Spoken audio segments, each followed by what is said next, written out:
Somos el grupo de servicios de diagnóstico clínico con mayor proyección y dinamismo en el país. Esto lo logramos mediante una plataforma multimarca con más de 300 sucursales que, a través de una sólida estrategia de calidad y satisfacción al paciente, nos permite atender a más de 4.4 millones de personas y más de 1.400 empresas anualmente. Contamos con una amplia gama en servicios de laboratorio clínico, radiología e imagen, estudios de alta especialidad y medicina ocupacional. Bienestar en movimiento. Ponemos a su disposición nuestras unidades móviles que operan bajo un modelo escalable, adaptándose a las necesidades de nuestros clientes y acercando el servicio hasta las instalaciones de las empresas. Nuestro centro de interpretación está conformado por subespecialistas certificados por el Consejo Mexicano de Radiología e Imagen. Algunas de las subespecialidades con las que contamos en el centro de interpretación son imagen en neuroradiología, cardiovascular, músculo-esquelético, intervención mamaria, tomografía computarizada y resonancia magnética, entre otros. Actualmente, Grupo Diagnóstico Aries está conformado por 13 marcas de gran prestigio que integran a un equipo de profesionales acreditados y calificados para ofrecer un servicio excepcional y de calidad a las familias mexicanas ubicadas en distintos estados de nuestro país, Ciudad de México y Estado de México. OLAB, Laboratorios Azteca, Jenner, Biomédica, Polab. Nuevo León, Swiss Lab, Dr. Moreira, Promedic. Coahuila, Dr. Moreira. Chihuahua, Liaxa Laboratorios. Puebla, Exacta Laboratorios. Asesores Diagnóstico Clínico, Family Labs. Tlaxcala, Asesores Diagnóstico Clínico, Family Labs. Chiapas, Family Labs. Oaxaca, Asesores Diagnóstico Clínico, Family Labs. Tamaulipas, Lister Laboratorios. Veracruz, Lister Laboratorios, Family Labs. San Luis Potosí, Lister Laboratorios. Morelos, Polab. Con el propósito de garantizar resultados confiables e información oportuna al paciente para su diagnóstico, tratamiento y seguimiento, nuestro laboratorio de proceso central, Diagnostics, que opera con equipos de última generación y con estándares de clase mundial, cuenta con un sistema de gestión de calidad acreditado en normas nacionales e internacionales como la ISO 15189, entre otras, a fin de poner a disposición de la industria de laboratorios nuestro servicio de referencia o maquila de muestras en cualquier región. Por esto, buscamos ser la mejor opción de auxiliar en el diagnóstico entre la comunidad médica y aliados comerciales que a lo largo de estos años han brindado un voto de confianza en nosotros. Contamos con un contact center propio con la más alta tecnología orientada hacia el servicio multicanal. Tenemos el respaldo de Avaya, Aura, con servicios en la nube a fin de brindar el mejor servicio telefónico. Adicional a ello, a través de nuestros medios digitales, mejoramos la experiencia e inmediatez de nuestra respuesta hacia los pacientes. Como parte de la evolución, estamos implementando en las diferentes marcas del grupo tecnología de inteligencia artificial en chatbot para eficientar la inmediatez en la comunicación con nuestros clientes a través de la plataforma de WhatsApp. Asimismo, destinamos una línea exclusiva para servicio a médicos, empresas, bancos, aseguradoras y entidades gubernamentales. Somos un grupo en constante desarrollo y crecimiento que nos pone en línea con nuestro principal propósito: brindar servicios de excelencia para impactar la salud de millones de personas. Nuestra infraestructura, talento, experiencia y empuje nos respalda para brindar siempre servicios de excelencia con altos estándares de calidad, sobre todo con un enfoque humano y cálido. Gracias por confiar en nosotros.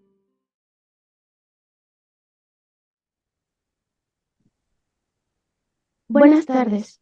Grupo Diagnóstico Aries les da la bienvenida a su sesión académica virtual del día de hoy con el tema El laboratorio clínico en el diagnóstico de las hepatitis infecciosas, a cargo de la doctora Linda Elsa Muñoz Espinosa. La doctora Muñoz es jefe de la unidad de hígado en Medicina Interna del Hospital Universitario, doctor José Eleuterio González de la Universidad Autónoma de Nuevo León. Profesor de Gastroenterología, Medicina Interna, Facultad de Medicina y Hospital Universitario, doctor José Eleuterio González de la Universidad Autónoma de Nuevo León. Tiene doctorado en la Universidad de Londres, Inglaterra. Es investigador nacional nivel 2. Es miembro de la Academia Nacional de Medicina. Es expresidente de la Sociedad de Gastroenterología de Nuevo León, expresidenta de la Asociación Mexicana de Hepatología, líder del cuerpo académico Hepatonefrología. Ha publicado 171 artículos y 62 capítulos de libro. Buenas tardes, doctora. Bienvenida. Adelante, por favor. Muchas gracias. Muchísimas gracias por la invitación. Vamos a empezar sobre el tema de las hepatitis infecciosas, que son las que nos atañen el día de hoy, que por cierto el viernes es el Día Mundial de las Hepatitis Virales, que al último les pongo una diapositiva. Bueno, sabemos que el hígado es un órgano muy importante, sin el cual no podemos vivir, aunque actualmente ya se puede hacer trasplante de donador vivo relacionado. Y lo que queremos evitar es siempre que avance a este estado de enfermedad, que es la cirrosis hepática. Las hepatitis virales a las que nos vamos a referir el día de hoy, hay hepatitis que solamente son agudas y hepatitis que sí se pueden convertir en crónicas. Esto es nada más para que tengan una idea, esta diapositiva.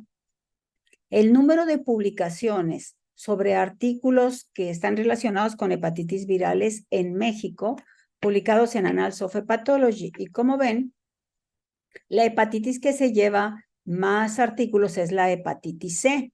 Sin embargo, la hepatitis más frecuente es la hepatitis A, porque es endémica en nuestro medio. Sobre la hepatitis B publicamos de forma intermedia y sí tenemos las 3 hepatitis en nuestro medio. Entonces, ya entrando en materia, fíjense cómo la cirrosis hepática, que es consecuencia de algunas de estas hepatitis, pues ocupa un lugar importante. Este es un estudio que hicimos hace años en donde estaban prácticamente a la par la enfermedad hepática crónica por alcohol y la hepatitis C. En estudios más recientes que ahora les voy a mostrar, vean cómo nadie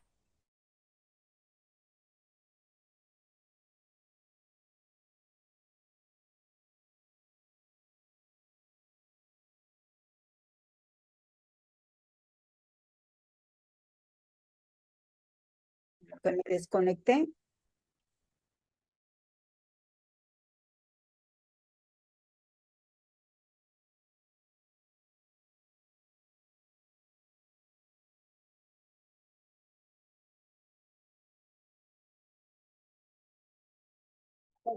Entonces, miren, aquí les muestro nuestra experiencia en el Centro de Patología de los últimos 25 años, cómo aquí son enfermedades hepáticas crónicas, nada más para que tengan una idea de la importancia de las enfermedades hepáticas crónicas. Vean cómo el hígado graso, que es el que se marca en verde, en el 95, pues nadie hacía nada por él, ni pensábamos que tenía la importancia que con los años fuimos aprendiendo que tiene, y vean cómo va cruzando la línea de todas las otras etiologías para posicionarse en el número 1 de enfermedad hepática crónica. Es la primera causa de consulta de hepatopatía crónica. Y luego tenemos el virus C, que ahora vamos a hablar, el virus B que viene hasta abajo, el virus B son menos del 10% de casos de la consulta de un centro de hepatología. Tomen en cuenta que es un centro especializado en hepatología. Y en medio están otras hepatopatías como autoinmune y alcohólica. Y aquí tenemos cómo estas enfermedades, para resaltar la importancia, se compararon por 3 periodos de tiempo. Y vemos cómo el hígado graso fue significativo en todos los periodos que se estudiaron, mientras que la hepatopatía autoinmune fue significativo nada más en algunos periodos cuando brinca de 12 a 19%, el virus C no fue significativo, y el alcohol sí fue significativo también en 2 periodos, pero el hígado graso, que es el NASH, en todos los periodos el incremento fue tan significativo que fue altamente importante. Bueno, entonces ahora nomás déjenme volver aquí para yo poder ver. Ahora pasamos a la hepatitis A. La hepatitis A siempre hemos sabido que es una hepatitis endémica en México. Sin embargo, su incidencia ha cambiado a lo largo de los años. Aquí tenemos México marcado en rojo con una incidencia alta, mientras que otros países como Estados Unidos es muy baja. Por eso el viajar a países donde la hepatitis A es endémica, hay que protegerse y de preferencia tener vacunas si no han tenido contacto. Pero vean, el continente africano tiene la endemicidad más alta. Ok, estos son trabajos publicados por el Instituto Nacional de Salud Pública. Son trabajos muy importantes porque ellos se dedican a establecer la epidemiología real de las enfermedades en nuestro país. Este es el sistema epidemiológico de tamizaje, de seguimiento de pacientes con hepatitis A, y vean cómo los casos que se veían en el 94, por ejemplo, en el 97, andaban muy altos, 25,000, y luego una baja tendencia, pero luego vuelven a subir. Sin embargo, a partir del 2013 a la fecha, los casos de hepatitis A francamente han disminuido. Recuerden que tenemos una vacuna y que esa vacuna se está usando cada vez más. Lamentablemente esa vacuna no está en el esquema de los niños, no está en la cartilla de vacunación. Pero si hacemos anticuerpos contra virus A en personas adolescentes o en adultos y están negativos, esas personas deben de vacunarse, porque padecer una hepatitis A, sobre todo después de los 40 años, hay riesgo de que esa persona se complique, de que tenga hepatitis colestática o que pueda ser incluso una hepatitis fulminante. Entonces, actualmente se recomienda a niños a partir de los 3 años poner la vacuna y no necesitas hacerle el anticuerpo, porque ya los anticuerpos que tenían de la mamá, pues ya desaparecen después de 1 año. Ahora vean aquí en este mismo trabajo del mismo grupo, cómo ha bajado la incidencia en niños muy pequeños. En el 94, vean como a los 4 años ya había anticuerpos, y antes de los 14 años ya la población que tenía anticuerpos con hepatitis A era muy alta, y eso ha cambiado. Hoy en día es menor la frecuencia de los anticuerpos, entonces sí tenemos que estar alerta, porque una hepatitis que va disminuyendo su epidemiología de contagio en los niños, pues quiere decir que esas personas que no han tenido contacto están en riesgo y habría que vacunarles. Déjenme ver ahora cómo le hago para que avance. No. Ahí está. Estos son casos en México y su relación de hepatitis A, su relación con la pobreza. Y vean cómo en algunos estados, sobre todo en zonas pobres, no que el estado tenga más pobreza, sino en zonas de menos favorecida socioeconómicamente, es donde se ven más casos. Entonces ahí tienen las zonas de pobreza en los diferentes estados y cómo se presentan más casos. Ahora, en los niños es muy raro que haya una hepatitis fulminante. No es imposible, es menos del 1%, pero es más raro. Mientras que en los adultos de más de 40 años, este riesgo aumenta considerablemente a padecer una hepatitis grave por hepatitis A. Entonces, pues es importante que estén vacunados. Este es el nivel de endemicidad en América Latina, y vean cómo México tiene ahí una endemicidad intermedia, mientras que Centroamérica tiene endemicidad alta, lo mismo que aquí en Bolivia. Y en el sur del continente americano, en Argentina, en Brasil, en Chile, es mucho menor, mientras que en Brasil sí es alta la endemicidad. Esto es hepatitis A.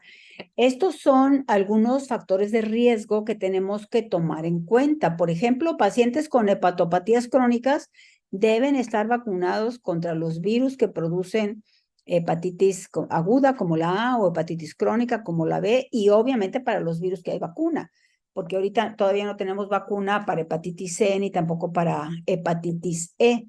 Entonces hay que tomar en cuenta todos estos factores. Hombres que tienen sexo con hombres, las personas que usan drogas endovenosas, personas con obesidad, personas con otros factores de riesgo y por ahí, como ven, están los pacientes con cirrosis hepática que deben estar protegidos con una vacuna. Esta es la historia natural de la hepatitis A que tiende a resolverse en menos de 6 meses. No voy a entrar en detalle en esta diapositiva porque la va a presentar la doctora Paula de todos los marcadores serológicos y las transaminasas en el cuadro agudo. Esta hepatitis no da cronicidad, pero sí puede dar casos prolongados.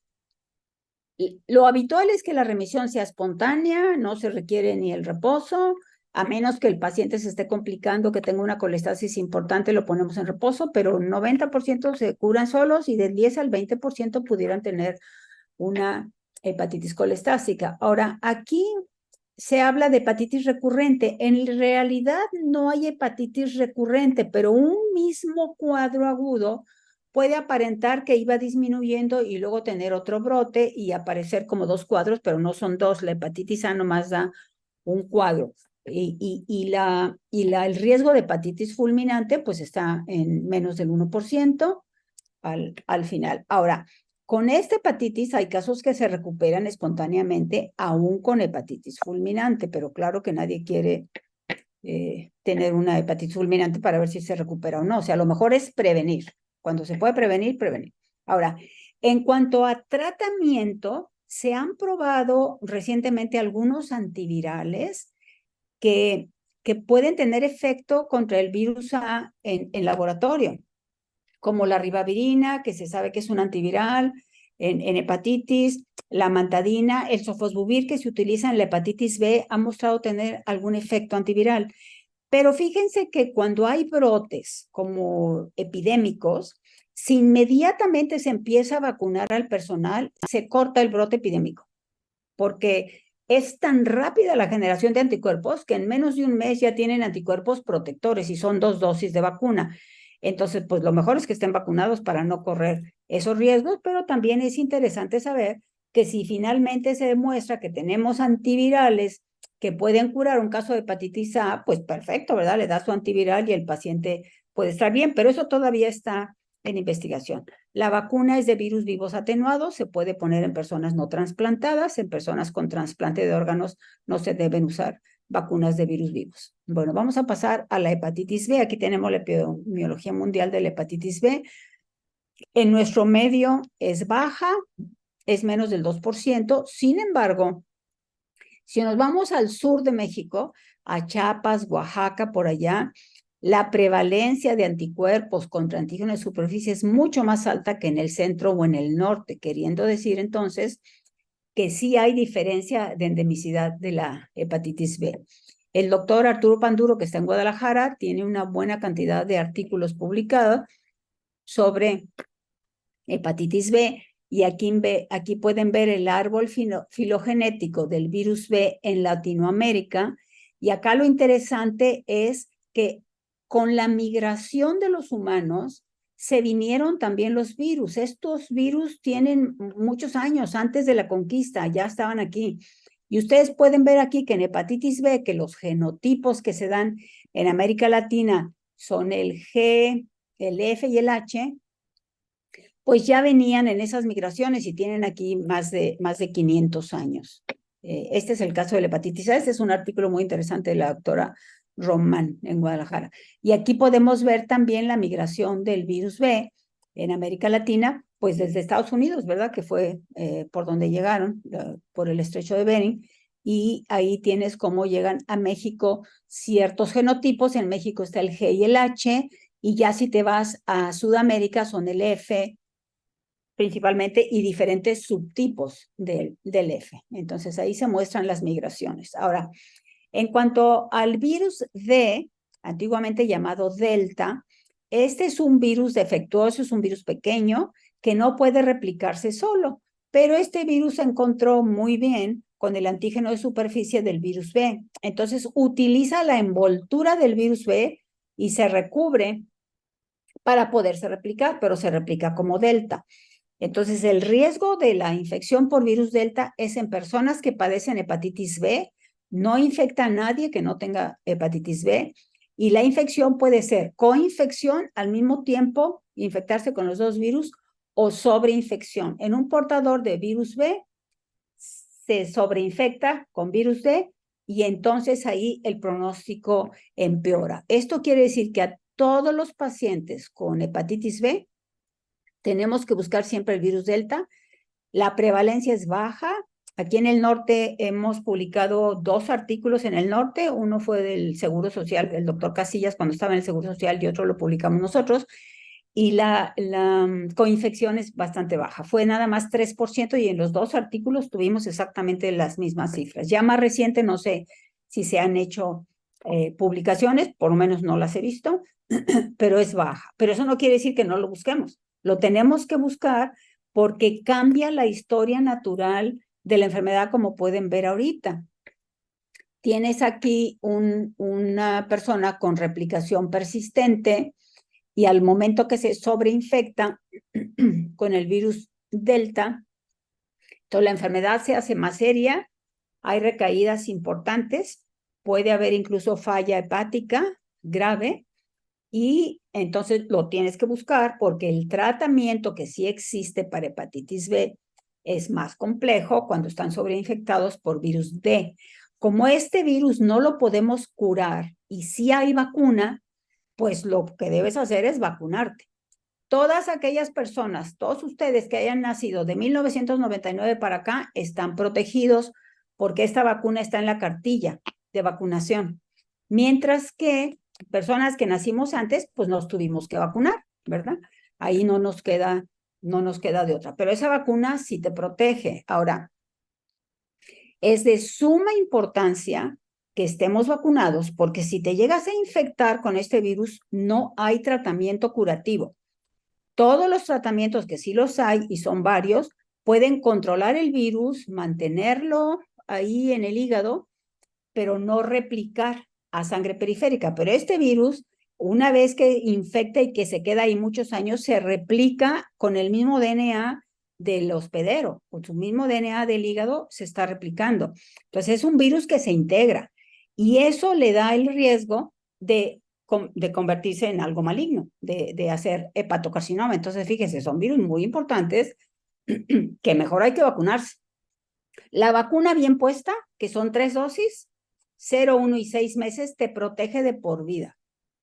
Hemos visto varios pacientes que tienen vacuna anterior. Es más, hace rato estaba hablando con un paciente que salió con el anticuerpo positivo y sí, efectivamente tenía sus 3 dosis y tiene suficiente anticuerpo. No pasa nada si en un momento dado vas a viajar a África, por ejemplo, si te pones un booster, no pasa nada. Te genera más anticuerpos, pero en realidad no necesitas volver a vacunarte. Entonces, bueno, eso es el virus B. Los tratamientos que hay están disponibles en sector salud. Y si hay pacientes coinfectados, por ejemplo, con HIV y virus B, los tratamientos para HIV inhiben al virus B también. O sea, pero hay que iniciar el tratamiento simultáneamente. De hecho, un paciente que me tocó diagnosticar hospitalizado estaba haciendo una hepatitis fulminante justo en el momento que yo entré en la interconsulta. La albúmina estaba bajando, estaba teniendo algo de encefalopatía, se estaba sintiendo mal, su coagulación se estaba prolongando. Se empezó el tratamiento para HIV, que lleva emcitravina y tenofovir, y el paciente se controló. La hepatitis fulminante no se instaló, el paciente se controló y salió del hospital en perfectas condiciones. Entonces eso hay que tomarlo en cuenta. Estos son pacientes para definir cuándo tienes que iniciar el tratamiento y cómo estar seguros si el paciente tiene una hepatitis aguda o una hepatitis crónica, porque a veces es muy difícil.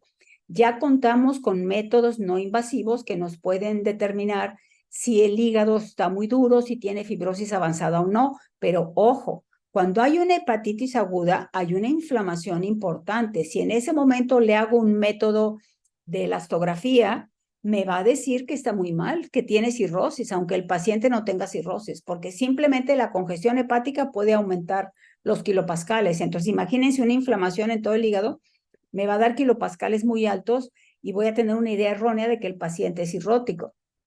Es mejor esperarte a que el paciente empiece a mejorar y si requiere los antivirales porque es algo crónico, pues controlar primero con los antivirales y luego ya haces la elastografía cuando ya hay menos inflamación y entonces ya vas a tener más claro qué es lo que está sucediendo. Ahora, como les decía, cuando está coinfectado por B y por D, el tratamiento tiene que ser más agresivo y empezar desde antes, porque normalmente lo manejamos de acuerdo a la carga viral. Eso se lo va a manejar la doctora Paula. Cuando es un paciente con hepatitis delta, con cargas virales más bajas, inicias tratamiento. Si no tiene el virus D, con 20,000 unidades para arriba, inicias el tratamiento si tiene transaminasas elevadas. Si las transaminasas están normales, no los tratamos no porque no queramos, sino porque no responden. Porque el paciente que es portador asintomático, portador sano, pero que tiene el virus y vive en santa paz con el virus,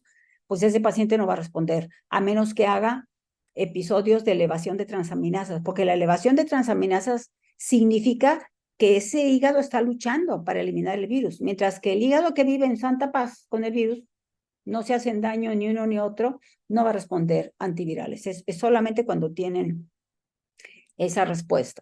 Ahora vean ahí cómo podemos aplicar también métodos no invasivos. El APRI es un método sencillo con plaquetas y con transaminasas, lo mismo que el FIB4, y te puede decir de manera indirecta si tiene fibrosis avanzada o no. Claro que también vas a hacer siempre un ultrasonido, vas a ver el tamaño del vaso, el aspecto del hígado, si se ve lobulado o no, y en algunos casos vas a considerar biopsia hepática, pero ya no es como antes que a todos los pacientes con sospecha de cronicidad les hacíamos biopsia hepática. Entonces, hasta ahorita llevamos el virus A, que no hace cronicidad, el B sí hace cronicidad y se infecta con el delta, que también da cronicidad. Muy bien, este es el significado de las enzimas elevadas por edad, lo que les decía, que mientras mayor edad tenemos más riesgo de tener necrosis. Bueno, esa me la voy a saltar para pasar al virus C. El virus C es el virus que da cronicidad más frecuente en América Latina y en nuestro país. Vean cómo estamos casi a la par de otras partes del mundo con bastante hepatitis C. Como la cirrosis hepática, sus principales causas en México son alcohol y viral, los pacientes que ahorita tienen cirrosis, pero va subiendo el hígado graso y el hígado graso va a ocupar los primeros lugares. Como ya tenemos tratamientos que curan el virus C, la indicación para trasplante, por ejemplo, en Estados Unidos, que tienen más virus C que nosotros, ha bajado mucho la indicación en virus C, porque si curas a un paciente con virus C, aunque ya tenga cirrosis, curas solamente la infección, no curas la cirrosis, pero la cirrosis mejora muchísimo, al grado que ya no van a necesitar trasplante y que pueden vivir muchos años, porque acuérdense que en lesiones crónicas de hígado como es esta, si tratas la etiología, eso es lo primero que debes hacer, porque al quitar la etiología, el hígado va a mejorar muchísimo. Por ejemplo, pacientes alcohólicos que han tenido 20 años de estar tomando alcohol y que tienen cirrosis, si dejan de tomar alcohol, el hígado puede mejorar de tal manera que nunca requieran un trasplante y que estén con calidad de vida buena y con mejoría importante en la fibrosis, disminución en la fibrosis, aunque no dejen de ser cirróticos, pero sí disminuye la fibrosis por el solo hecho de suspenderlo. Ya no digamos si se usan tratamientos antifibróticos, que ese no es motivo de esta plática. Aquí tenemos como la mortalidad por cirrosis hepática asociada a virus B, cómo se incrementó de los años 90 a este milenio. Y actualmente está la mortalidad por hepatopatía crónica en 6º lugar, por todas las razones que les doy. En cuanto al virus C, lamentablemente la gran mayoría de los pacientes no van a dar ningún síntoma. Entonces, si el paciente tiene la suerte de caer en el grupo que da síntomas, perfecto, porque se van a dar cuenta que tiene virus C, el 85% se queda con infección crónica y puede recibir tratamiento tempranamente. Hoy en día sí tenemos ya tratamientos curativos para el virus C y están disponibles en todo el sector salud. Entonces vean cómo este virus sí es un riesgo muy alto de quedarse con infección crónica Y si no tiene ninguna otra comorbilidad, tardará unos 20, 27 años en hacer cirrosis, pero hoy en día acuérdense que hay muchas comorbilidades. Tenemos muchos pacientes diabéticos, muchos pacientes obesos, hipertensos con síndrome metabólico, y esas comorbilidades van a agravar la situación porque se van a hacer cirróticos a más temprana edad. HIV también, o por ejemplo un paciente que tiene virus C y abusa en el consumo de alcohol, más rápido va a ser cirrosis. Entonces, todas esas comorbilidades tienen que ver, por eso el paciente y todos en general tenemos que llevar una vida sana, no abusar de nada, porque de lo que abusas te pasa factura, tarde o temprano, no nada más en hígado, en otras patologías. Vean cómo las muertes notificadas a virus C y las muertes notificadas a otras condiciones son más, vean cómo con los años las muertes por virus C han ido aumentando. Aunque la Organización Mundial de la Salud desde 2016 lanzó el reto de acabar con la hepatitis C para el año 2030 y firmaron todas las asociaciones de hígado, la Asociación Asiática, la Asociación Latinoamericana, la Europea, la Americana, de poder lograr que los tomadores de decisiones hicieran campañas para tratar a estos pacientes, primero diagnosticarlos, porque tienes que buscarlos, saber dónde están. Y en México hemos trabajado mucho en la microeliminación. No hay un programa nacional como tal que digas, en este programa se van a localizar todos los pacientes y se van a eliminar, pero es un gran avance que ya los antivirales de acción directa están en el sector salud. Tenemos que buscar a esos pacientes con algún factor de riesgo, simplemente una cirugía, el antecedente de una cirugía puede ser un factor de riesgo. Hombres que tienen sexo con hombres, personas que usan drogas endovenosas o drogas nasales, que a veces hay laceraciones al compartir pajillas al administrarse cocaína, por ejemplo, y con eso se pueden infectar y pueden padecer hepatitis C. Entonces, vean, todos estos antivirales están disponibles en México y los más importantes son los que se llaman pangenotípicos, porque curan cualquier genotipo de este virus, que tiene 6 genotipos y muchos subtipos, y curan a cualquier nivel que esté la enfermedad. Por ejemplo, el Maviret, que tiene Glecaprevir y Preventasvir, si el paciente no es cirrótico, es suficiente con darle tratamiento por 8 semanas y lo curamos. Mientras que el Epclusa, en todos los casos, se usa 12 semanas. Estos 2 tratamientos están disponibles en México y aquí en Nuevo León. Para pacientes, por ejemplo, que no tienen sector salud, que no tienen IMSS, ISSSTE, se tratan en Secretaría de Salud. Por ejemplo, los pacientes que nosotros recibimos que no tienen ni seguro de gastos médicos ni nada, los referimos al sector salud, está la vía a través de Coesida y tratan a estos pacientes sin ningún costo. Entonces, la hepatitis C se puede curar, pero es muy importante buscarla y encontrarla. Este Vosevi no está en México porque este es para aquellos casos que no se curaron con estos antivirales. Ahora, hoy en día, independientemente de que tenga HIV, de que sea un genotipo difícil, de que sea genotipo 4, por ejemplo, que se ve en África y que se ve poco aquí, cirrosis descompensada, paciente trasplantado, todos se pueden tratar y curar. Esta es una pequeña estadística que hicimos nosotros con el porcentaje de genotipos. Vean que aquí en el norte, como estamos cerca de frontera, vemos más genotipo 1A que 1B. Globalmente en el país hay más 1B, pero todos los que estamos cerca de frontera tenemos más 1A porque hay más drogadicción. El genotipo 3 también lo vemos y el genotipo 2 también lo vemos. El 3 también se asocia a drogadicción. Este es en el centro de patología. Vean cómo prácticamente todos los pacientes que tratamos se curan. La tasa de curación es del 96.7 con una variedad de antivirales. Hoy en día, les digo, los que más se manejan en sector salud es el Epclusa y el Maviret. Ahora, aunque el paciente sea cirrótico, como quiera la curación es muy alta. Entonces, pues esto es importante saberlo, saber qué grupo étnico tiene el paciente, qué factores genéticos tiene, si toma alcohol, obviamente explicarle que debe dejar de tomar, si tiene obesidad, tratar de corregir la obesidad, controlar la diabetes, el genotipo 3, observarlo solamente más de cerca, pero el VIH no hay problema, que tengan coinfección. Siempre tenemos que hacer, antes de dar el tratamiento antiviral, VIH y virus B. El virus B es de suma importancia porque si el paciente está coinfectado con virus B y virus C, esos dos virus viven en una armonía.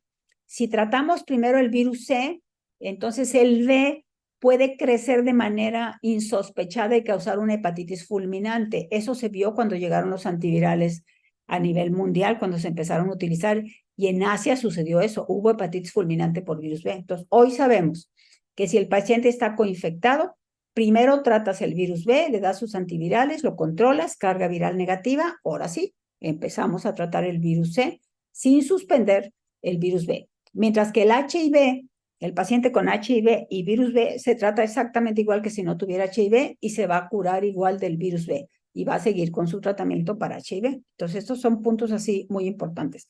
Entonces, como les decía, tenemos medicamentos pangenotípicos independientemente del genotipo, independientemente de la fibrosis, independientemente de si está compensado o descompensado.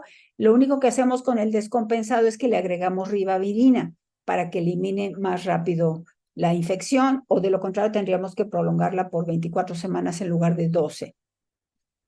Este es un trabajo que hicimos en América Latina en el grupo LALREN, que es muy importante porque logramos reunir más de 10,000 pacientes en 41 centros en 11 países latinoamericanos. Y fíjense que lo que encontramos fue muy interesante porque tomamos de nuestras bases de datos los pacientes que ya teníamos identificados y los redireccionamos para que recibieran el tratamiento. Nosotros andamos por aquí, sí contribuimos con una buena cantidad de casos en el moradito. Y vean, aquí está México, fue el segundo en proporción de pacientes. Este trabajo ya está publicado y ahí tienen se presentó en el Libre Meeting y actualmente ya está publicado. Fíjense cómo rescatamos a prácticamente 25% de esos pacientes, se dirigieron a tratamiento y fueron curados exitosamente. Bueno, paso al virus E. El virus E es un virus que pues ha ido dando sorpresas porque primero pensábamos que era un virus más tranquilo, pero luego hemos ido viendo que cuando tienes un paciente con cuadro de hepatitis aguda o crónica y te salen negativos todos los virus, hay que hacer siempre el virus E, porque este virus puede estar por ahí causando hepatitis aguda o hepatitis crónica y es curable. Este virus se cura solo con ribavirina. Son más susceptibles las mujeres embarazadas y los pacientes trasplantados. Entonces, y vean cómo tenemos una prevalencia alta de este virus. De hecho, este virus se describió en México, en el Estado de México, en 2 poblados que tenían agua de pozo y que no sabían, tenían fecalismo al aire libre. Entonces, imagínense la contaminación que había. Y un doctor Valenzuela, de esos años, eso fue como en los años 90, que se describió este virus y fue en una población mexicana. Esta es una zoonosis. Vean cómo te puedes infectar por agua, por comer carne de cerdo, vegetales que han sido incorrectamente regados, fresas, ¿verdad? Si se riegan con aguas negras, pues olvídense. Comida, mariscos, leche de camello, que bueno, afortunadamente nosotros no tenemos, pero sí tenemos. Aquí están, por ejemplo, los borregos, otros animales que pueden compartir, también obviamente por transfusión sanguínea. Entonces, este virus puede aclararse de manera espontánea, pero puede infectar tanto a personas inmunocompetentes como inmunosuprimidas. Entonces, por eso hay que pensar en él, porque si lo buscamos, sí lo encontramos. Yo he encontrado varios casos que ya descarté los otros virus, hago el E, salen positivos y entonces damos el tratamiento. Las mujeres embarazadas son particularmente susceptibles porque pueden hacer casos graves de hepatitis E. Y obviamente los pacientes inmunosuprimidos. Ya me pasé de tiempo, me voy a ir más rápido. A ver, déjenme ver dónde quedó la bolita. Aquí está. Entonces, ahí está lo que les menciono de la ribavirina. También puede ser susceptible a interferón pegilado, de reducir la inmunosupresión cuando son trasplantados. También puede tener mutaciones en los genotipos 1 y 2 en mujeres embarazadas. Y bueno, también puede ser susceptible a otros medicamentos como micofenolato o inmunoglobulinas. Entonces, cuando estás con un paciente inmunocompetente que tiene transaminasas arriba de 300 y que clínicamente sospechas DILI es efecto adverso de medicamentos, perdón, o que es un cirrótico descompensado, también se puede ver en pacientes que se recuperan de Guillain-Barré y neuralgia amiotrófica. Arriba los inmunocomprometidos, perdón, abajo los inmunocomprometidos, igual que arriba, entonces tienes que hacer el PCR. Aquí tenemos el paciente asintomático con infección por virus C que no da ningún síntoma, o bien el que tiene manifestaciones extrahepáticas, o la complicación abierta de enfermedad aguda sobrecrónica. Aquí están los anticuerpos y los genotipos que los dará la doctora. Y aquí está la caracterización del genotipo 1F, del marco de lectura 2. Vean cómo en la mujer embarazada se cree que es una sobreregulación de D-glutamina en la ruta del glutamato, la que puede predecir cuando una mujer embarazada está en riesgo de hacer una hepatitis metabólica. Ahora, les voy a mencionar los efectos nocivos del tabaco, ya por último, como el fumar no le hace bien a nadie. El fumar empeora la función hepática, empeora el pronóstico y está en relación a qué tanto fuma y qué tanto ha estado fumando esa persona. Aquí tenemos, por ejemplo, algunas condiciones como el hígado graso, que si ese paciente además fuma, tiene más riesgo. Vean cómo el riesgo de fibrosis está ahí asociado. También hay riesgo de carcinoma hepatocelulares, el HCC, en personas que fuman y tener peores desenlaces. Aquí está el riesgo relativo de carcinoma hepatocelular conforme fuman más cuando son, ya no voy a entrar en los métodos no invasivos, lo va a hacer la doctora Paula.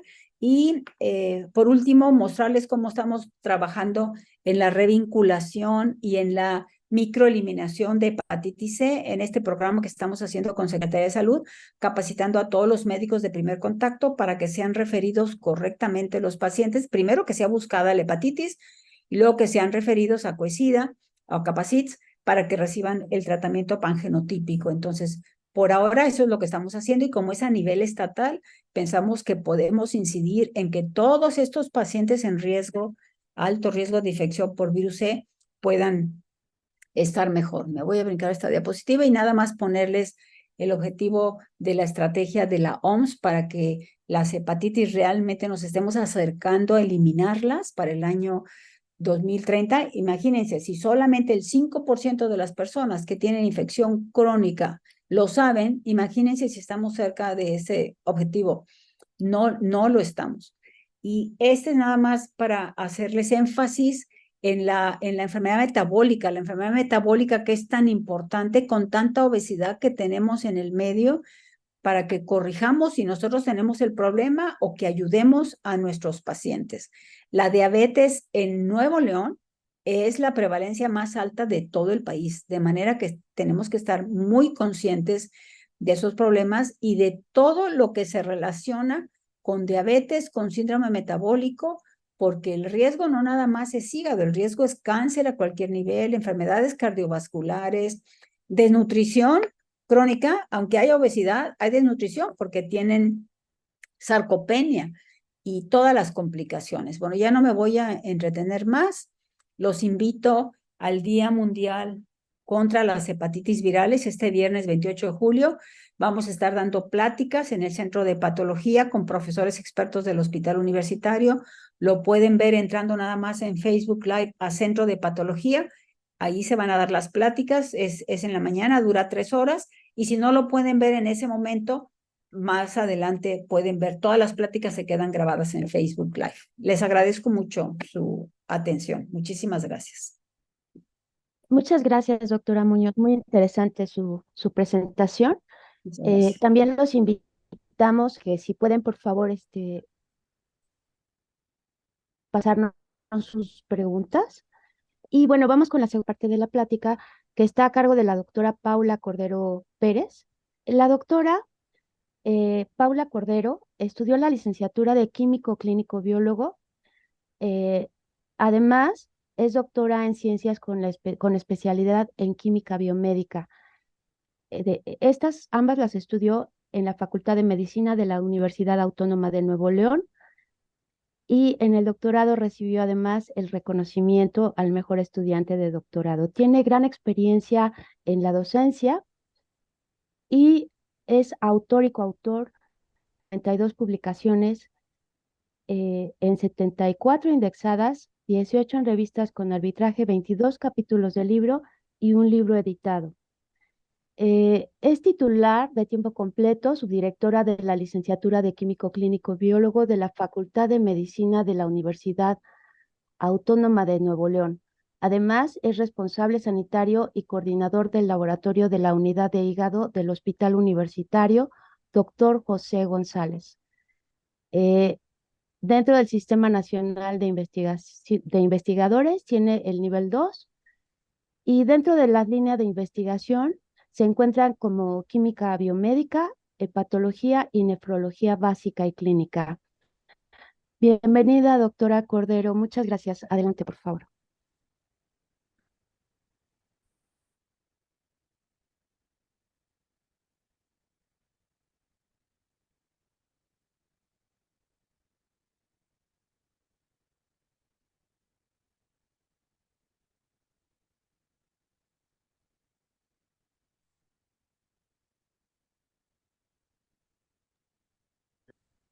Doctora, me parece que tiene apagado su micrófono.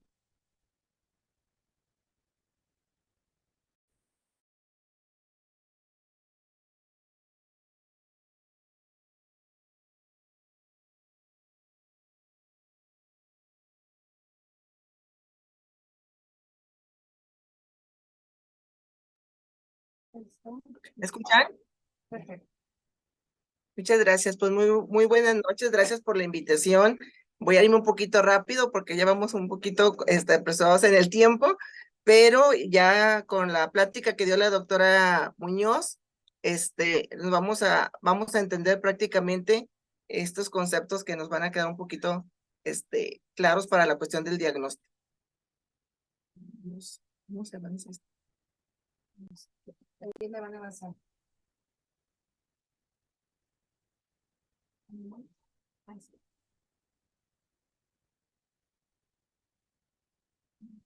Ok, no me voy a detener en esto, ya la doctora Muñoz explicó prácticamente lo que es la enfermedad hepática crónica que nos enfoca esta noche en el tema.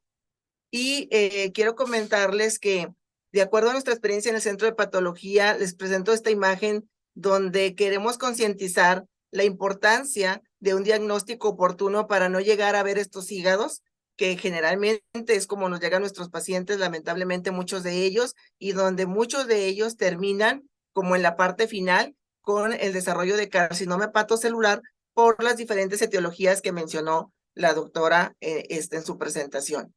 Esta imagen se las quiero poner porque quiero que entiendan las características de una prueba de laboratorio de rutina que se hace frecuentemente y que nos ayuda a identificar primariamente cuando el paciente con daño hepático presenta ya alteración de las células hepáticas. Y esta célula que ven ahí es un hepatocito y dentro de él vean cómo está una gran cantidad de enzimas y con lo que nos toca hoy, el día de hoy, revisar que las hepatitis virales, las principales enzimas que se alteran en una hepatitis viral son las que están en el citoplasma del hepatocito porque los virus causan la destrucción de la célula hepática y se liberan.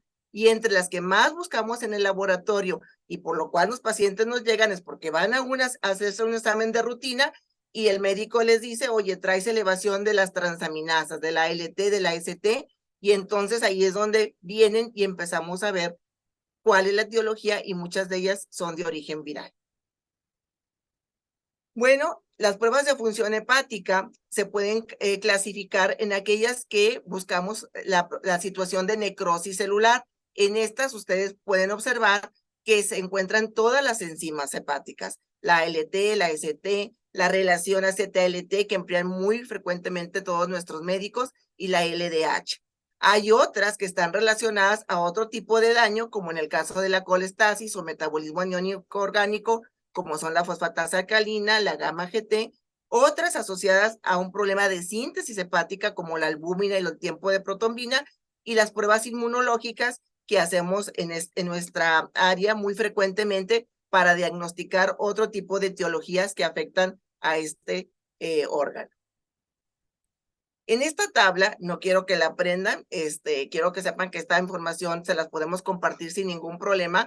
Aquí ustedes pueden ver la enfermedad hepática y todos los marcadores relacionados con las pruebas básicas que hacemos en el laboratorio, que son las pruebas de función hepática, cómo se alteran las proteínas totales, la albúmina, las enzimas y las bilirrubinas.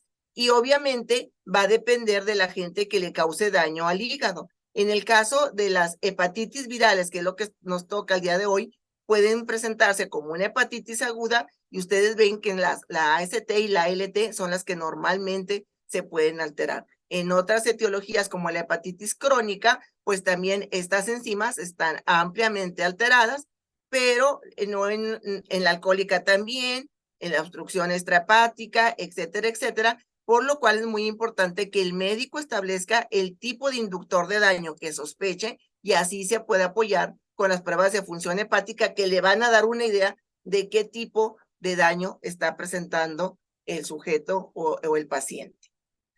Por ejemplo, aquí les muestro un perfil de las pruebas de función hepática de una hepatitis aguda y ustedes pueden ver que las enzimas que más se alteran en un cuadro de hepatitis aguda que principalmente se presentan en las infecciones virales, pues son la ALT y la ST. Sin embargo, cuando tenemos un tipo de daño obstructivo, las enzimas que sobresalen son la gamma GT y la fosfatasa alcalina. Y cuando tenemos un daño de tipo alcohólico, las enzimas que más sobresalen son la gamma GT y la AST y la fosfatasa alcalina, ¿sí? Entonces, con las enzimas hepáticas es donde partimos la sospecha de un daño. ¿Y qué va a pasar? Bueno, cuando ya sospechamos que puede ser de origen viral, pues ya la doctora Muñoz nos comentó la gran cantidad de virus que pueden afectar a este órgano. Conocemos a los virus hepatotrópicos primarios como el virus A, el virus B, el virus C, el virus D y el virus C, que son los más estudiados en la parte clínica, pero también es importante que sepan que hay otros virus que pueden también dañar al hígado, como el Epstein-Barr, el citomegalovirus, el fiebre amarilla, el dengue, el virus del ébola, y ahora también recientemente COVID se une a la lista de virus que atacan a este órgano. Y ustedes ven en esta imagen todos los tipos de virus que ahorita conocemos que atacan al órgano en forma hepatotrópica, o sea que les gusta irse al hígado. Y ya la doctora les comentó de los virus de transmisión enteral, que son a nivel fecal oral, que son el virus A y el virus C, y los de transmisión parenteral, asociadas a una cuestión sexual, que son la hepatitis B, la C, la D y la G. ¿Cómo hacemos el diagnóstico en el laboratorio? Pues muy sencillo. El laboratorio partimos de que el paciente trae una alteración de las pruebas de función hepática y ahí ya sospechamos que trae algún inductor de daño. ¿Qué hacemos? Primero iniciamos con los marcadores serológicos. Estos marcadores serológicos vamos a detectar si son positivos o negativos. Cuando hacemos un diagnóstico de un marcador serológico positivos, ya estamos indicando cuál tipo de virus es. ¿Qué hacemos posteriormente? Vamos a los marcadores moleculares, que son el PCR cualitativo o cuantitativo. En el caso del cualitativo, solamente nos va a indicar si es positivo o negativo la presencia de cualquier virus. ¿Cómo podemos saber qué cantidad de virus? Tenemos que hacer un PCR cuantitativo, el cual se nos reporta en unidades internacionales y con esto vamos siguiendo al paciente de acuerdo a si va con un tratamiento, cómo va mejorando o si no responde al tratamiento. Entonces, hay que recordar que todos estos virus van a atacar a nuestra línea celular de respuesta inmune y que la respuesta inmune va a formar anticuerpos. Nuestras células nos van a tratar de proteger formando anticuerpos contra estos virus. Aquí los ven a todos los virus. ¿Y qué buscamos en el laboratorio? Pues muy sencillo. O buscamos el anticuerpo o buscamos los antígenos que provienen de cada uno de estos virus. Y vamos a ver que hay pruebas rápidas. Esto es muy importante que sepan ustedes como médicos que las pruebas rápidas son de muy fácil acceso. Anteriormente tenían un problema de sensibilidad, pero actualmente estas se han mejorado mucho. Hay pruebas rápidas para antígeno de superficie, que ya le debemos llamar antígeno de superficie, no antígeno Australia, ese ya no debe de nombrarse así. Y hay pruebas rápidas también para hepatitis C y ustedes pueden ver que son muy fáciles de interpretar. Y es aquí como el médico de primer contacto nos puede ayudar a diagnosticar más oportunamente al paciente, porque estas las pueden tener en su consultorio. Solamente pinchan el dedito del paciente, lo ponen en donde dice la S de sample, de suero, y la sangre, y luego nos va a dar bien fácil la interpretación. Y ustedes pueden ver aquí que si se presentan las dos rayitas es positivo. Si tanto del control como de la prueba del paciente. La C es control y la T es la prueba del paciente. Si se presenta muy ligeramente la prueba del paciente, también se considera positivo, pero ya se pueden invalidar cuando no se presentan como lo dice el instructivo, ¿sí? Igual sucede con hepatitis C. Vean ustedes que es muy fácil la interpretación de estas pruebas. Y aquí es cuando el médico de primer contacto puede decirnos, oye, este paciente sí está positivo para virus, hay que mandarlo para que lo vea posteriormente el internista, el gastroenterólogo o el hepatólogo, según las características como llegue el paciente. Si hacemos la prueba rápida y nos sale positivo, lo ideal y correcto es que esto se verifique con pruebas de más alta sensibilidad, como son las pruebas de tercera generación para todos los marcadores que vamos a mencionar a continuación. Y esto es lo que hacemos posteriormente. Salió positivo en prueba rápida, hay que irse a una confirmatoria con equipos con más sensibilidad y esto nos va a permitir establecer realmente la etiología en forma más correcta de nuestros pacientes. Ahora, ¿qué marcadores hacemos en el laboratorio para cada uno de estos virus? A ustedes ya la doctora habló profundamente de lo que es la hepatitis A. Bueno, en el caso de la hepatitis A, tenemos una situación. Si es una hepatitis aguda, miren aquí en esta gráfica perfectamente vemos cómo cuando el paciente se infecta, el primer marcador que se va a formar serológico, aparte de la elevación de la transaminasa, que es lo primero que vamos a ver en el paciente, alteración de las enzimas, te empieza a incrementar un marcador propio del virus contra el virus de la hepatitis A, que es el marcador de fase aguda, que es el anticuerpo IgM. Si se fijan aquí en la rayita amarilla, el anticuerpo IgM al cuarto mes de exposición tiene el límite máximo. Si el paciente empieza ya a eliminar el virus, el IgM va desapareciendo. Pero vean aquí la raya azul. La raya azul significa el anticuerpo de memoria que formamos. Entonces, lo que la doctora les decía es que si ustedes quieren saber si tuvieron hepatitis A, y si yo les preguntara a ustedes como médicos, ¿quién ha tenido hepatitis A? Muchos ni siquiera saben si tuvieron hepatitis A, pero México somos endémicos. Más del 95% de nosotros somos positivos para hepatitis A. ¿Pero qué va a pasar? Bueno, pues en este caso, nosotros tendríamos positivo el anticuerpo IgG, que es el que está en la rayita azul, que va a prevalecer de por vida positivo cuando ya nos expusimos al virus de la hepatitis A.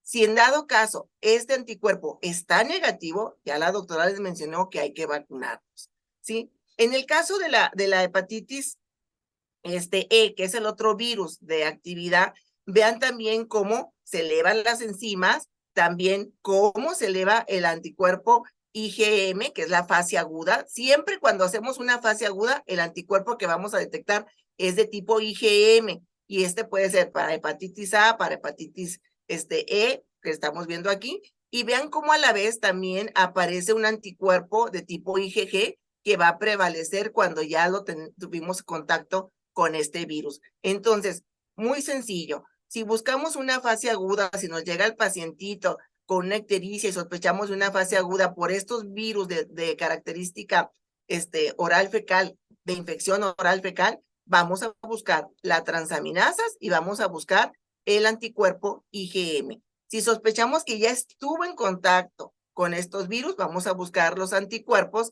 IgG contra el virus A o el IgG contra el virus E. Aquí tenemos posteriormente otro virus del cual hay muchos marcadores, pero vamos a explicar cómo se deben de emplear. Es el virus de la hepatitis B. En el caso del virus de la hepatitis B, fíjense aquí, en una hepatitis aguda que sospecha el médico de una hepatitis aguda por virus B, ¿qué marcador debemos de hacer? Antígeno de superficie y el anticore IgM, ¿sí? Esto es para una hepatitis aguda. Si sospechamos de una hepatitis crónica, ¿qué marcadores debemos solicitar? Antígeno de superficie, el anticore IgM y el anticuerpo contra antígeno de superficie, que lo debe de manejar ya el internista o el gastroenterólogo para poderse apoyar en el diagnóstico. ¿Y cómo vamos a poder monitorizar a un paciente con hepatitis B crónica? Se pueden hacer otro tipo de marcadores muy importantes que buscamos cuando sospechamos que el paciente trae fluctuaciones en su infección, como es el sistema E. El sistema E, vamos a ver en la siguiente gráfica, pues ustedes pueden ver aquí en la hepatitis B aguda, como en la gráfica a color amarillo, es la elevación del anticuerpo, del antígeno de superficie, y como a la par, en una hepatitis aguda, se también incrementa el anticuerpo IgM, el core IgM contra el virus de hepatitis B. Y cómo a la par de estos dos marcadores serológicos se empieza a formar el anticore total, que es el anticuerpo de memoria y que es el que hacemos también para detectar si estuvimos previamente expuestos al virus de hepatitis B. Por ejemplo, banco de sangre hace el antígeno de superficie y el anti-C para poder establecer si el paciente puede donar sangre porque no tuvo contacto con estos virus. Pero vean a la par de que empieza la formación de los marcadores serológicos, también empieza la presencia del ADN del virus de hepatitis B, que también es importante realizar cuando se sospecha de alguna complicación, valorar la carga viral de estos virus, ¿sí? En el caso, posteriormente ven en la fase aguda que más o menos a las 32 semanas de la infección empieza a formarse el anticuerpo contra el antígeno de superficie de la hepatitis B. Entonces, esto es una fase aguda. ¿Cuándo pasamos a una fase crónica? Cuando la infección persiste por más de 6 meses, entonces ya el paciente ya no presenta una hepatitis B aguda, sino una hepatitis B crónica. Y vean aquí cómo el cambio perfila diferente de marcadores.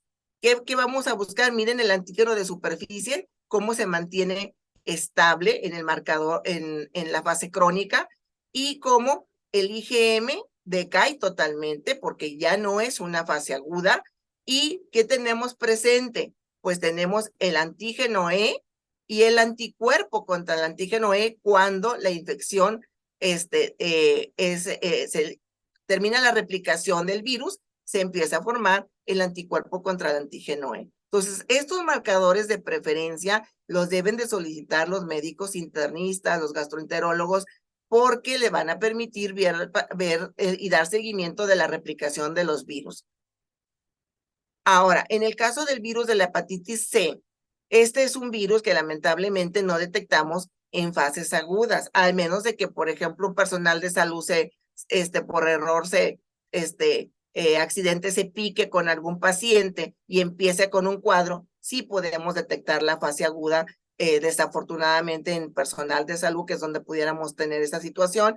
Vean también cómo se eleva la transaminasa. Las transaminasas van muy ligadas a las infecciones virales y a la vez que se eleva la transaminasa, se eleva la carga viral del virus, que es lo que debemos de buscar, y como también se eleva el anticuerpo anti-C, que es el único marcador serológico que tenemos para este virus. En el caso de una infección ya crónica, pues vean cómo el anticuerpo contra el virus se mantiene constante, que por eso es lo que buscamos, un anti-C positivo, y cómo puede ir variando la carga viral de acuerdo a que el paciente puede dejar de replicar y luego tener episodios de replicación constante. Afortunadamente, como mencionó la doctora Muñoz, para este virus ya hay actualmente tratamiento. Y aquí tenemos al otro virus que la doctora mencionó, que es muy importante que recuerden que el virus de la hepatitis D tiene que estar asociado a la presencia de otro virus, que es el virus de la hepatitis B. Esa es una fortuna porque, bueno, digo desafortunadamente, porque este virus tiene marcadores también muy parecidos en la fase aguda. Si se fijan, está presente el antígeno de superficie, pero empieza en una fase aguda el incremento del marcador típico de tipo IgM, y como en la fase, cuando ya pasa una fase crónica, se empieza a mantener constante, como ven ustedes, la línea amarilla, el anticuerpo de tipo IgG, que son lo que generalmente buscamos en nuestros laboratorios. ¿Ok? Entonces, en resumen, dentro de los marcadores virales, debemos recordar que para hepatitis A hay dos, el IgM y el y el anticuerpo total, mayoritariamente de tipo IgG, para poder establecer fase aguda, IgM, y la fase de memoria, el total. En el caso de la hepatitis B, tenemos una serie de marcadores muy importantes. Los más rutinarios son antígeno de superficie y el anticore total para la fase crónica, antígeno de superficie y anticore IgM para la fase aguda, y los demás nos sirven para darle seguimiento a la evolución del paciente. En el caso de la hepatitis C, solamente tenemos un marcador serológico, el anti-C, y bueno, también comentarles que existen otro tipo de marcadores serológicos, pero ya no para marcadores, para cuestiones de hepatitis viral, sino para otro tipo de entidades que afectan el hígado, como la hemocromatosis, la de Wilson y la deficiencia de alfa-1 antitripsina, que no es el caso de este día. Comentarles también que, bueno, ustedes saben que con la infección de COVID también han salido varios reportes de que el COVID presenta también hepatitis aguda. Estos todavía están en estudio, pero María Buti, una de las principales investigadoras a nivel mundial de infecciones virales, ha sido líder en esta parte y se están reportando los casos iniciales donde se alteran las transaminasas también por COVID-19. Bueno, aquí en particular me voy a ir un poquito rápido, nada más para mencionarles que nosotros clasificamos a estos marcadores como indirectos y directos. Ahora para fibrosis, es muy importante que ustedes sepan que las infecciones virales, todas van a conllevar a fibrosis, muchas de ellas avanzan a cirrosis, y entonces que conozcan también como médicos que existe una gran cantidad ya ahorita de marcadores indirectos para establecer la fibrosis hepática, y directos como los que ven ustedes aquí en esta tabla. No me voy a parar porque nada más les quería comentar que estos ya están en muchos laboratorios de especialidad listos para poderles apoyar en el diagnóstico de fibrosis hepática. Una de las más estudiadas para esto es la colágena tipo 4. Como ustedes pueden observar, la colágena tipo 4 nos permite estadificar el grado de fibrosis hepática. El ácido hialurónico, que se emplea en muchas de las pruebas ahorita que les voy a mencionar rápidamente, de los marcadores que le sirven al médico para establecer el grado de fibrosis. Y por ejemplo, ustedes pueden ver aquí que ahorita está de moda los índices serológicos de multicomponentes. Aquí en México, uno de los que más empleamos es el Fibrotest. Ustedes ven aquí al Fibrotest, al APRI, como les mencionaba la doctora Muñoz, el APRI que emplea ST y plaquetas. Vean la sensibilidad y especificidad de estos índices multicomponentes.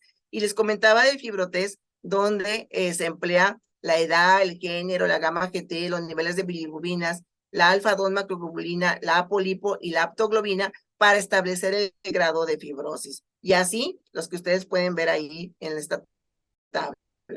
¿Qué ha servido esto? La doctora les comentaba que hay una pandemia ahorita de hígado graso, y entonces estos marcadores de rutina, muchos de ellos en el laboratorio central, pueden ayudarnos a establecer el grado de esteatosis o el grado de fibrosis, ¿verdad?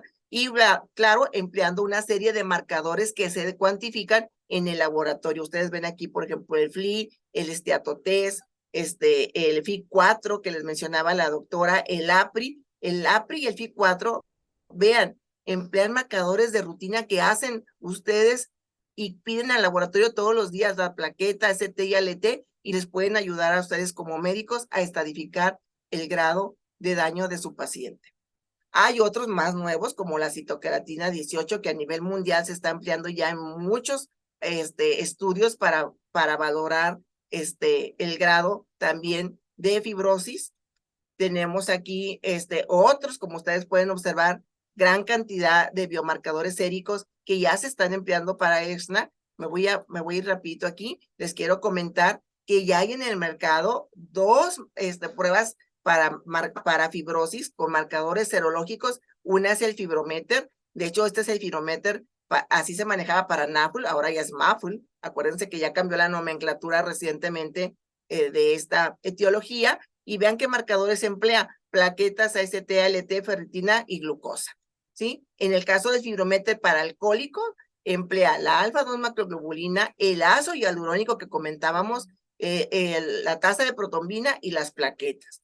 Y vean cómo lo reportan con una barra de colores, y aquí, por ejemplo, me está diciendo en el fibrometer que el paciente trae un puntaje de 0.46 y esto cae en una F2.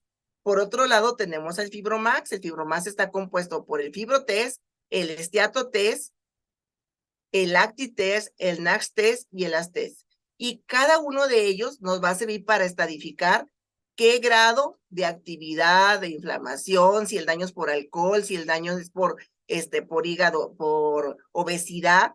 Y entonces vean cómo aquí tenemos, este es un resultado de uno de nuestros pacientes, y vean cómo el índice de masa corporal de este sujeto, si no me recuerdo, creo que este era de 32, vean cómo el esteatotest está súper alto y cómo ya me indica en esta prueba que este paciente ya trae daño por esteatosis y ya trae un proceso inflamatorio, por lo tanto ya trae una esteatohepatitis. Y por alcohol, vean cómo la grafiquita no da nada, quiere decir que este paciente tiene daño por obesidad, no por alcohol. Pero miren, les quiero comentar donde el índice de masa corporal es de 25, teóricamente es normal, pero vean cómo el esteatotest también está reportando que ya trae esteatosis y que trae una esteatohepatitis y también no trae daño por alcohol.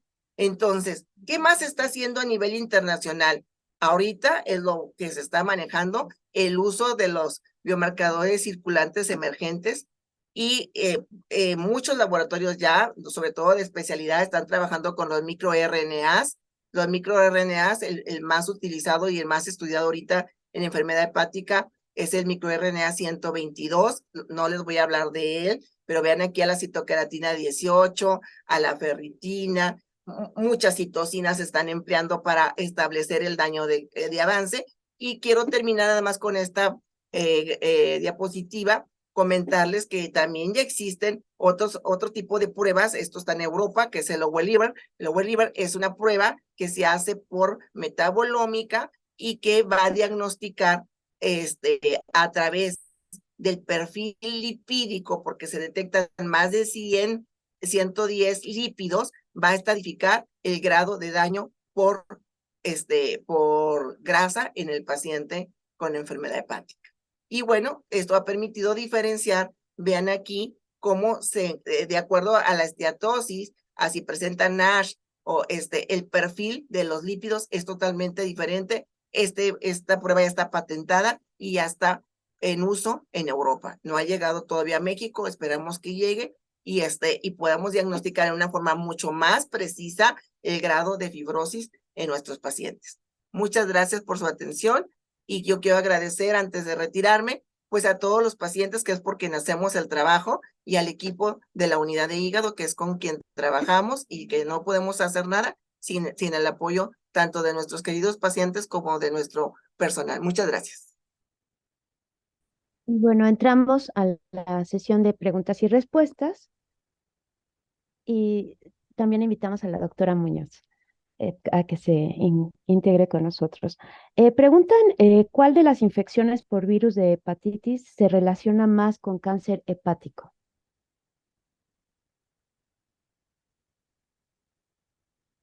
Doctora, tiene su micrófono apagado.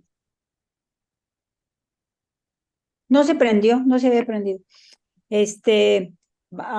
Básicamente, todas las etiologías que dan como resultado cirrosis, la cirrosis per se ya es un factor de riesgo para cáncer.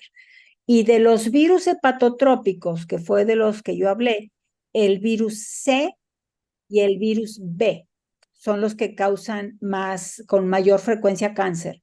Es un poco menos frecuente el carcinoma hepatocelular en hepatopatías autoinmunes, pero sí se ve. Pero recordar que el solo hecho de tener cirrosis es un factor de riesgo para cáncer. Ahora, el alcohol per se es un factor de riesgo para cáncer, con o sin cirrosis, y cáncer en cualquier parte, que básicamente es todo por donde pasa. Todo tubo digestivo puede producir cáncer. Entonces, en realidad se ven que es muy frecuente y por muchos frentes puede haber la complicación de carcinoma hepatocelular. Y la obesidad es un factor de riesgo para cáncer en general en cualquier parte del organismo. Pero ya específicamente hepatocarcinoma, virus B y virus C son los más oncogénicos. Gracias, doctora. También preguntan si se tuvo hepatitis de cualquier tipo, ¿no se puede entonces ser donador de sangre?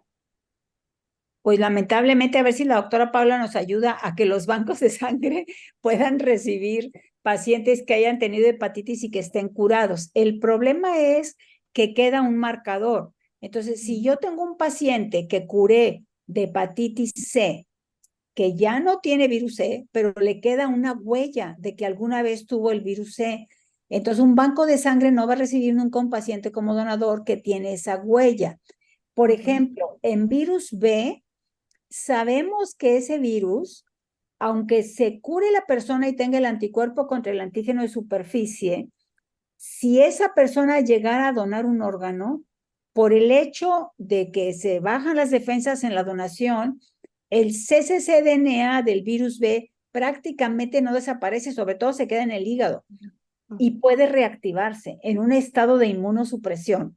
Entonces, virus B además no lo podemos curar, lo podemos controlar, pero una hepatitis C que sí curamos, los órganos de pacientes que son positivos para virus C se están utilizando para pacientes con virus C, o bien hablar con el paciente y decirle, mire, hay esta infección en este órgano, pero se le puede poner porque llena las condiciones y hay tratamiento curativo. Entonces hay pacientes que aceptan recibir un órgano positivo y se les da la curación inmediatamente después del trasplante y ya se olvida el problema del virus C. Pero sí, como donadores, no sé qué digas, Paula, pero... Aquí nada más aclararles que precisamente Banco de Sangre rechaza a la hepatitis B y la hepatitis C, pero ojo, porque a veces nos preguntan, ¿tuvo usted hepatitis? Y dicen sí, pero se refieren a la A o a la E. Estas no se transmiten por transfusión. Entonces, el paciente que tuvo ese tipo de infecciones, si ya no está en fase aguda, y ya tiene más de 6 meses de evolución, sí puede donar. Sí, no se transmite déjame nada más completar. Si están en fase aguda, sí pueden transmitirse por transfusión, pero si ya se curaron, ya no son de riesgo. Muy bien. Y si Muchas los acepta el banco, pues perfecto. Claro. Gracias. Preguntan también si existe alguna contraindicación para aplicar las vacunas contra hepatitis existente o Bueno, la persona tiene que estar en buenas condiciones de salud. Por ejemplo, si tienes un paciente con una recaída, en todos los pacientes que llegan con hepatopatías crónicas se les hacen sus marcadores y si están negativos se les indica la vacuna para hepatitis B. Puede ser un paciente con esteatohepatitis o un paciente con hepatitis C, con otra etiología, pero que el paciente esté estable. Si está en un estado de inmunosupresión o con una infección bacteriana, que a veces hacen peritonitis bacteriana al tener ascitis, obviamente en esas condiciones no se va a vacunar, pero es una contraindicación relativa, porque resolviéndose la infección, entonces se puede aplicar la vacuna. Muy bien, gracias. Por ejemplo, el paciente que va a entrar a trasplante hepático, hay un esquema de vacunación que debe de tener. Tiene que tener Pneumovax, tiene que tener toxoide, Ahora les estamos poniendo también para herpes, obviamente COVID. ¿Cuál otra me falta? Bueno, hepatitis B, las 3 dosis. Y como son inmunosuprimidos, hepatitis B es doble dosis en pacientes inmunosuprimidos, con el esquema de 0, 1 y 6 meses. Bien, gracias. Preguntan también, doctora, si existe alguna contraindicación, ¿cómo es la manera de buscar pacientes con hepatitis viral? ¿Qué marcadores? Quiero entender. Y si es con transaminasas elevadas. Desde que conteste la doctora Paula. Sí, lo ideal es que generalmente cuando te llega un paciente a la consulta y en el laboratorio encuentres transaminasas elevadas, es la primera situación que tienes que establecer cuál es la posible etiología y obviamente con la historia clínica que el médico hace puede ayudarse mucho. Si tiene factores de riesgo, tatuaje, alcoholismo, promiscuidad sexual, va viendo por ahí cuál es la posible situación y obviamente tiene que empezar a hacer estudios que le ayuden a complementar cuál es el factor etiológico que tiene el paciente. Muy bien, gracias. También preguntan si en pacientes que en su infancia presentaron hepatitis, ¿habrá que realizar un test hepático? Por lo general, los pediatras no toman marcadores virales, pero es una costumbre que estamos tratando de cambiar para que cuando una persona te dice, yo tuve hepatitis en la infancia, no nada más te digan es la hepatitis de la infancia, sino que tengas realmente un marcador que fue hepatitis A. Si fue hepatitis A, quedó curado y no tienes que hacer nada. Pero como con frecuencia no tenemos ese comprobante, entonces tenemos que hacer todas las pruebas, porque sí hay pacientes con hepatitis autoinmune que empiezan a tener recaídas desde la infancia, sobre todo la hepatitis autoinmune tipo 2, y lo pueden confundir con una hepatitis A de la infancia y no le dan ningún tratamiento y resulta que es una hepatitis autoinmune que evoluciona tórpidamente y que tempranamente hacen cirrosis hepática. Entonces, idealmente tener el marcador que se hizo en su momento. Y si no lo tiene, pues entonces hacer todos los marcadores para saber si tiene historia de hepatitis viral. Claro. Doctora Muñoz, doctora Cordero, les agradece Grupo Diagnóstico Aries su excelente ponencia y bueno, pues les agradecemos también a todos su participación. Les deseamos una muy buena noche. Muchas gracias. Muchísimas gracias por la invitación. Fue un gusto. Muy amables. Gracias. Gracias.